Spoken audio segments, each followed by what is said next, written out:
ত্রিপুরা বিশ্ববিদ্যালয়ের পাঠরত জৈনিকা ছাত্র সংশ্লিষ্ট বিদ্যালয়ের এক অধ্যাপক কর্তৃক যৌন নির্যাতনের শিকার হয়েছেন। গোটা ঘটনার জেরে এই মুহূর্তে উত্তাল পরিস্থিতি কায়েম রয়েছে রাজ্য জুড়ে। ঘটনার বিবরণী জানা যায়, গতকাল ত্রিপুরা বিশ্ববিদ্যালয়ের সোসিওলজি বিভাগের কোনো একটা বিষয়ের মৌখিক পরীক্ষার রুটিন স্থির ছিল। সেই মোতাবেক জৈনিকা ছাত্রী পরীক্ষা দিতে গেলে সংশ্লিষ্ট বিভাগের assistant professor doctor Bhupesh Debbarma ওই ছাত্রীটিকে নানানভাবে যৌন হেনস্থা করেন বলে অভিযোগ।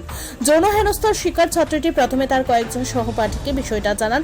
এর পরবর্তী সময়ে অখিল ভারতীয় বিদ্যার্থী পরিষদের ছাত্রছাত্রীরা বিষয়টা সম্পর্কে অবগত হয়ে খুব ফেটে পড়েন এবং কর্তৃপক্ষের সাথে গোটা বিষয়ের ব্যাপারে কথা বলে জানা গেছে।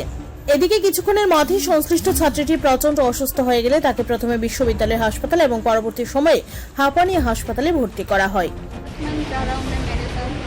बातों के थ्रू पहले मेरे कैरेक्टर मतलब मेरा फिगर के बारे में पूछा, साइज पूछा, फिर उसके बाद पूछते घर वाले में कितने मेंबर्स हैं, तो मैंने एज नॉर्मली जैसे सर हो सकता है ना कि पूछते हैं स्टूडेंट के लिए कितने फैमिली मेंबर्स है, तो वही बताया। फिर उसके बाद बॉयफ्रेंड के बारे में पूछा, बॉयफ्रेंड है कि नहीं, मैंने बोला नहीं है सर, मेरा 5 साल का रिलेशन था पहले। तो फिर उन्होंने बोला फिजिकल इंटीमेसी तो किया ही होगा। फिर मैंने बोला हाँ सर वो तो नॉर्मल बात है। तो फिर उसके बाद बोला कौन सा फ्लेवर यूज़ किया तुमने, ये सब पूछ रहे थे मुझसे। और पूछते हैं कि छोटे कपड़ों में ज़्यादा अच्छी लगती है, तुम्हारे ये स्टाइल में ये कुर्ती पहन के गया था मैं कल वाइवा से। जो 10 मिनट का वाइवा था वो आधा घंटा लिया गया। पहले वाइवा से सर्च किया, फिर उसके बाद फिगर पे कमेंट करा कि बहुत अच्छा फिगर है तुम्हारा, क्या करती हो इतना मेंटेन करने के लिए, और तुम्हारा साइज़ क्या है, और छोटे कपड़ों में ज़्यादा। अगर कोई भी दिक्कत हो तुम्हें मेरे से लाइक रात को 1 बजे के बाद कॉल करना, वैसे तो तुम जगी रहती हो। वो एक्चुअली मेरा आईडी स्टॉक कर रहे हैं अब बोला जाए तो, और उनको सारा पता है कि मैं किस तरह के कपड़े पहनती हूँ। साड़ी में बहुत अच्छी लग रही थी, उसमें तुम्हारा फिगर दिख रहा था, ये वो वगैरह वगैरह। और तुम्हारे जो स्ट्रैप्स थे उसको स्ट्रैप्स को क्या बोलते हैं, वो जो स्ट्रैप पहना था तुमने उसको क्या बोलते हैं। मेरे को भी इंटरेस्ट है फैशन में। अब क्या चाहते हैं?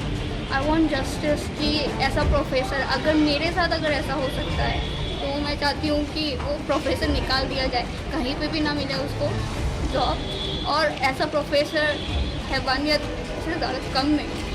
अगर वो अभी मेरे साथ ऐसा कर सकता है तो बाद में भगवान जाने किस लड़की से पता नहीं क्या क्या करे। গোটা ঘটনা পরিপ্রেক্ষিতে অখিল ভারতীয় বিদ্যার্থী পরিষদের পক্ষ থেকে দাবি করা হয়, যতক্ষণ পর্যন্ত না ছাত্রীটি ন্যায় বিচার পাচ্ছে ততক্ষণ তারা আন্দোলনে থাকবে।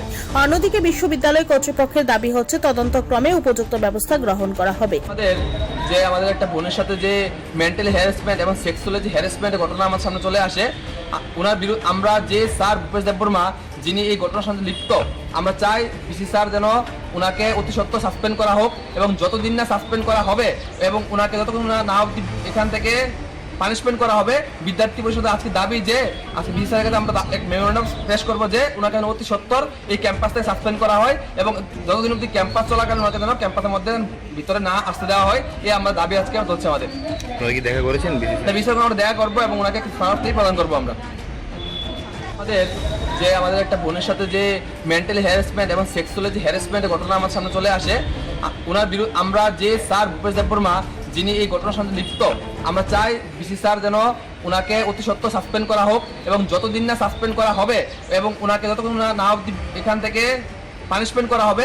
বিদ্যার্থী পরিষদের আজকে দাবি যে আজকে বিসি স্যারের কাছে আমরা এক মেমোরেন্ডাম পেশ করবো যে ওনাকে অতি সত্ত্বর এই ক্যাম্পাস থেকে সাসপেন্ড করা হয়, এবং যতদিন অবধি ক্যাম্পাস চলাকালীন ওনাকে যেন ক্যাম্পাসের মধ্যে ভিতরে না আসতে দেওয়া হয়, এই আমরা দাবি আজকে চলছে আমাদের।